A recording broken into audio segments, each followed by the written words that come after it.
Ladies and gentlemen, the motto for our library here goes like this. If education is expensive, try ignorance. For sure, the cost of ignorance can be overwhelming. Now, I want to take you through some of Kwame Nkrumah's most fundamental analysis in this book, Neocolonialism, The Last Stage of Imperialism. This book was written in the early 1960s. And in short, it was Kwame Nkrumah's most profound analysis of the African situation in the international system. And the very first chapter here, which is basically the introductory chapter, kind of summarized the thoughts of Kwame Nkrumah in terms of the global political economy. Now, the reason I'm reading this, of course, is because of this historic juncture where there is a lot of conversations around questions of political economy as they touch on Africa.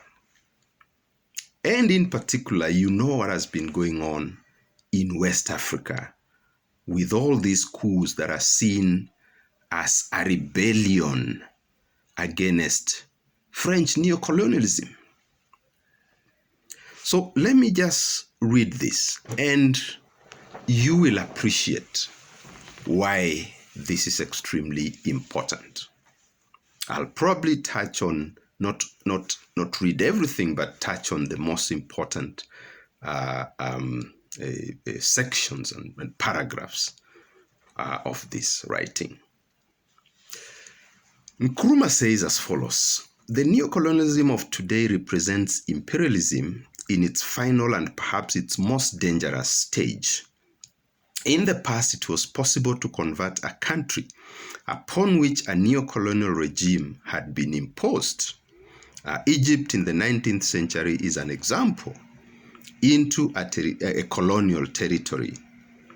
Today, this process is no longer feasible. Old-fashioned colonialism is by no means entirely abolished. It still constitutes an African problem, but it is everywhere on the retreat. Once a territory has become nominally independent, it is no longer possible, as it was in the last century, to reverse the process. Existing colonies may linger on, but no new colonies will be created. In place of colonialism as the main instrument of imperialism, we have today neocolonialism. The essence of neocolonialism is that the state which is subject to it is, in theory, independent and has all the outward trappings of international sovereignty. In reality, its economic system and thus its political policy is directed from outside. The methods and form of this direction can take various shapes. For example, in an extreme case, the troops of the imperial power may garrison the territory of the neocolonial state and control the government of it. More often, however, neocolonist control is exercised through economic or monetary means. The neocolonial state may be obliged to take the manufactured products of the imperialist power to the exclusion of competing products from elsewhere. Control over government policy in the neocolonial state may be secured by payments towards the cost of running the state, by the provision of civil servants in positions where they can dictate policy, and by monetary control over foreign exchange through the imposition of a banking system controlled by the imperial power. Where neocolonialism exists, the power exercising control is often the state which formally ruled the territory in question, but this is not necessarily so. For example, in the case of South Vietnam, the former imperial power was France, but neocolonial control of the state has now gone to the United States. It is possible that neocolonial control may be exercised by a consortium of financial interests which are not specifically identifiable with any particular state. The control of the Congo by great international financial concerns is a case in point. The result of neocolonialism is that foreign capital is used for the exploitation rather than for the development of the less developed parts of the world. Investment under neocolonialism increases rather than decreases the gap between the rich and poor countries of the world. The struggle against neocolonialism is not aimed at excluding the capital of the developed world from operating in less developed countries. It is aimed at preventing the financial power of the developed countries being used in such a way as to impoverish the less developed. Non-alignment, as practiced by Ghana and many other countries, is based on cooperation with all states, whether they be capitalist, socialist, or have a mixed economy. Such a policy, therefore, involves foreign investment from capitalist countries, but it must be invested in accordance with a national plan drawn up by the government of the non-aligned state with its own interests in mind. The issue is not what return the foreign investor receives on investments. He may in fact do better for himself if he invests in a non-aligned country than if he invests in a neo-colonial one. The question is one of power. A state in the grip of neocolonialism is not a master of its own destiny. It is this factor that makes neocolonialism such a serious threat to world peace.